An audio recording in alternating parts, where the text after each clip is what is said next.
Le thème qui saute aux yeux, impossible de le manquer, c'est l'urgence économique. C'est clair, une pression financière absolument écrasante pèse sur le pays, c'est le sujet qui est sur toutes les lèvres, du gouvernement jusqu'aux citoyens lambda. Mais ce n'est pas tout. En même temps, l'actualité est rythmée par des affaires judiciaires très suivies et des faits de société qui sont assez marquants. Tout ça, ça révèle des failles et ça soulève des questions qui agitent vraiment le débat public. Et puis, au milieu de tous ces sujets graves, il y a une lueur, une passion collective qui rassemble tout le monde, le football. Un grand tournoi qui sert un peu d'exutoire et qui est une immense source de fierté nationale. Allez, on commence par le nerf de la guerre, le premier grand thème, la dure réalité économique. C'est vraiment une source de tension qu'on peut sentir dans les lignes de tous les journaux. Et là, il y a un chiffre qui crève les yeux. Un déficit budgétaire qui grimpe à plus de 1700 milliards de francs CFA. C'est juste colossal. On imagine sans peine la pression que ça met sur les finances de l'État. Et c'est là que ça devient intéressant. Des journaux comme Wolf Quotidien pointent une contradiction assez frappante. Ils parlent même de rupture chimérique. D'un côté, on a le gouvernement qui promet de se serrer la ceinture, de rationaliser les dépenses, et de l'autre, on apprend que des milliards sont débloqués pour des voitures de fonction ou que certains plans pour faire des économies sont, passés aux oubliettes. Ce décalage entre les discours et la réalité du terrain, il est particulièrement visible dans un secteur qui est absolument vital pour le pays, celui de l'arachide.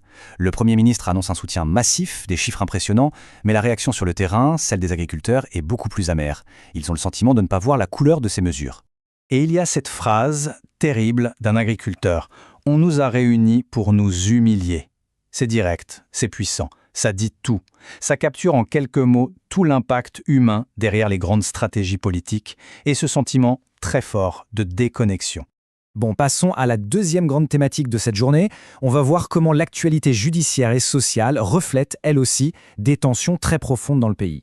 Il y a une affaire qui fait vraiment la une, c'est l'affaire Madien Baldiagne, du nom d'un journaliste très connu.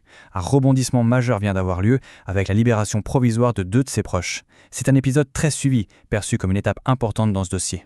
Attention, cette libération n'est pas totale, loin de là. Les conditions sont très strictes. Assignation à résidence, surveillance par bracelet électronique et interdiction formelle de quitter le territoire. Ça nous montre bien la complexité et la rigueur du processus judiciaire qui est en jeu. Malheureusement, l'actualité du jour a aussi une facette bien plus sombre. La presse rapporte une véritable tragédie. 8 jeunes victimes d'une overdose. Ils auraient consommé une nouvelle drogue de synthèse, et l'un d'entre eux y a laissé la vie.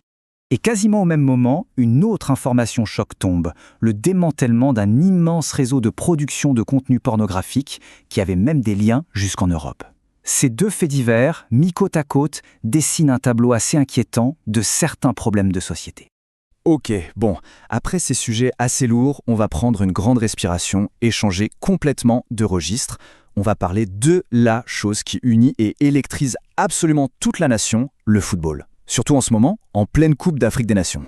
Et la question qui est sur toutes les lèvres, des experts aux supporters dans la rue, elle est toute simple. Est-ce que l'entraîneur Pape Thiaw a enfin trouvé son numéro 9, son buteur ?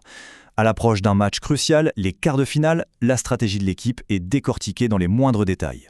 La pression, elle est d'autant plus forte que si on regarde l'historique, le bilan du Sénégal dans ses matchs à élimination directe, il n'est pas fameux. Un peu plus de défaites que de victoires, donc forcément, tout un pays espère que cette année sera la bonne pour inverser la tendance.